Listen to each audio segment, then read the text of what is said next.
नमस्कार दोस्तों, इन्फ्राटूल्स के नए एपिसोड में आपका स्वागत है। तो चलिए शुरू करते हैं।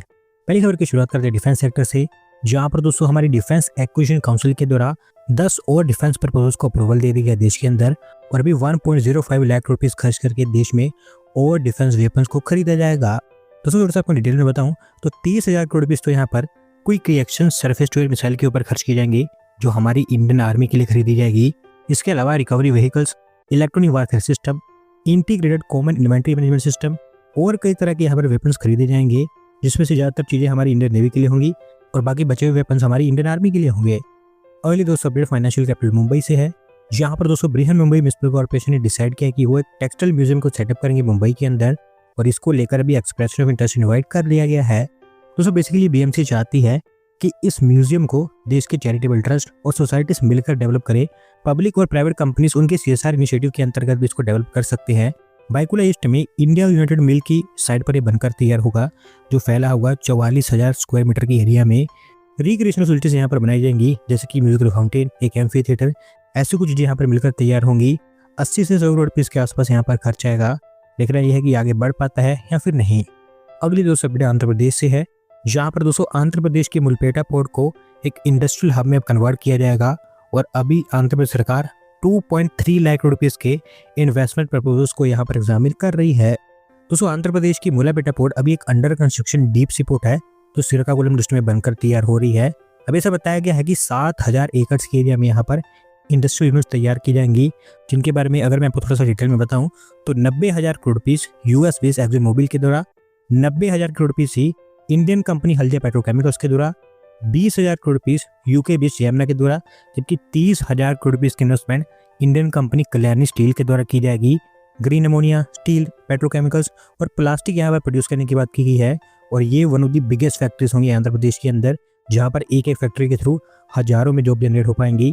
होपफुली आंध्र प्रदेश सरकार इनको मटेरियलाइज कर पाएगी। अगली दोस्तों अपडेट मध्य प्रदेश से है, जहां पर दोस्तों भोपाल एयरपोर्ट के लिए एक नई एमआरओ फैसिलिटी की अनाउंसमेंट कर दी है सरकार के द्वारा, और ऐसा बताया गया है कि ये मध्य प्रदेश की पहली एमआरओ फैसिलिटी होगी। दोस्तों फैसिलिटी की बातचीत काफी लंबे समय से की जा रही है, और अब जाकर ये फाइनल हो चुकी है।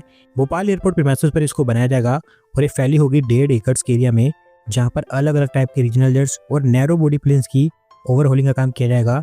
डेडिकेटेड हैंगर्स, वर्कशॉप्स और कॉम्प्रीहेंसिव एयरक्राफ्ट सर्विसिंग इक्विपमेंट यहाँ पर हमें देखने को मिलेंगे। एक ट्रेनिंग सेंटर भी यहाँ पर डेवलप किया जाएगा स्किल डेवलपमेंट के लिए एमआरओ के एरिया में। इनिशियल 25 करोड़ रुपीज यहाँ पर खर्च किए जाएंगे, और अभी यहाँ पर काम भी स्टार्ट हो चुका है। अगले साल के अंदर अंदर ये एमआरओ फैसिलिटी ओपन हो जाएगी। अगली दोस्तों अपडेट उत्तर प्रदेश से है, जहाँ पर दोस्तों यूपी सरकार के द्वारा एक नया इंटीग्रेटेड बस टनल अप्रूव कर दिया गया लखनऊ के लिए, और इसे वृंदावन रेजिडेंशियल लेआउट के अंतर्गत तैयार किया जाएगा। दोस्तों इंटीग्रेटेड बस टर्मिनल एक बड़ा बूस्ट होगा लखनऊ के अर्बन ट्रांसपोर्टेशन के लिए, जो फैला होगा 7 एकड़ के एरिया में। बस ट्रांसपोर्टेशन के अलावा कमर्शियल और यूटिलिटी स्पेसेस, शॉप्स और ईटरीज यहाँ पर डेवलप की जाएंगी। एक AC waiting hall, EV charging stations और 150 बसेस की पार्किंग फैसिलिटी भी यहाँ पर क्रिएट की जाएगी। कुल मिलाकर 380 करोड़ रुपीस तो इसके कंस्ट्रक्शन के ऊपर खर्च किए जाएंगे, जबकि 150 करोड़ रुपीस लैंड एक्विजिशन के ऊपर खर्च किए जाएंगे। ओवरऑल 530 करोड़ रुपीस का खर्चा आएगा उसको बनाने के लिए, और अगले 4-5 साल के अंदर अंदर ये बस टर्मिनल तैयार हो जाएगा।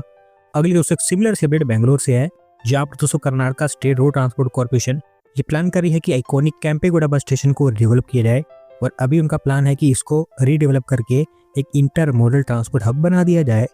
दोस्तों बेंगलुरु का iconic bus station majestic area में लोकेटेड है, जो लंबे समय से एक बड़ा बस स्टेशन रहा है बीएमटीसी और केएसआरटीसी के लिए, और क्योंकि यहाँ पर बड़े स्केल पर बसेस ऑपरेट होती हैं, तो अभी यहाँ पर जो एग्जिस्टिंग इंफ्रास्ट्रक्चर बना हुआ है वो इतना कैपेबल नहीं है कि इन सभी चीज़ों को हैंडल कर पाए। इसी के चलते अब इसको एक इंटर मॉडल ट्रांसपोर्ट हमें कन्वर्ट किया जाएगा।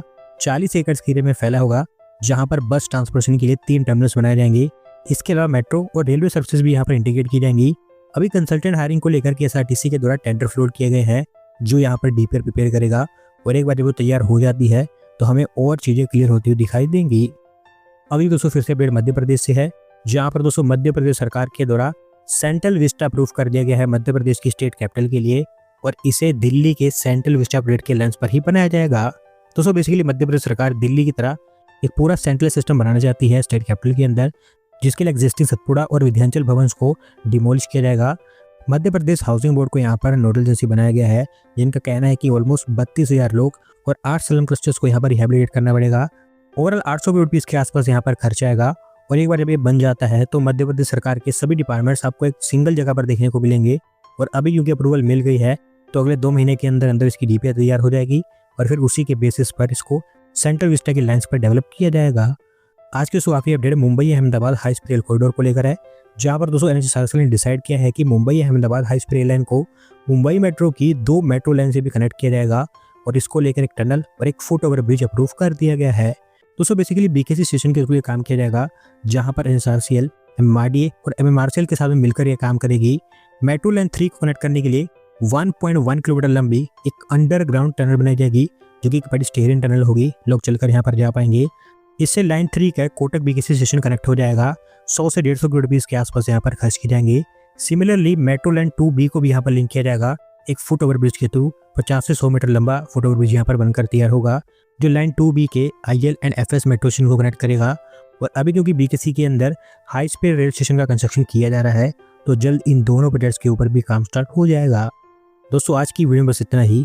अगर आप अपनी तरफ से अपडेट सबमिट करना चाहते हैं तो डिस्क्रिप्शन में दिए गए लिंक पर क्लिक करके सबमिट कर सकते हैं। और अगर आज की वीडियो पसंद आई हो तो वीडियो को लाइक करें, चैनल को सब्सक्राइब करें। धन्यवाद वीडियो को देखने के लिए।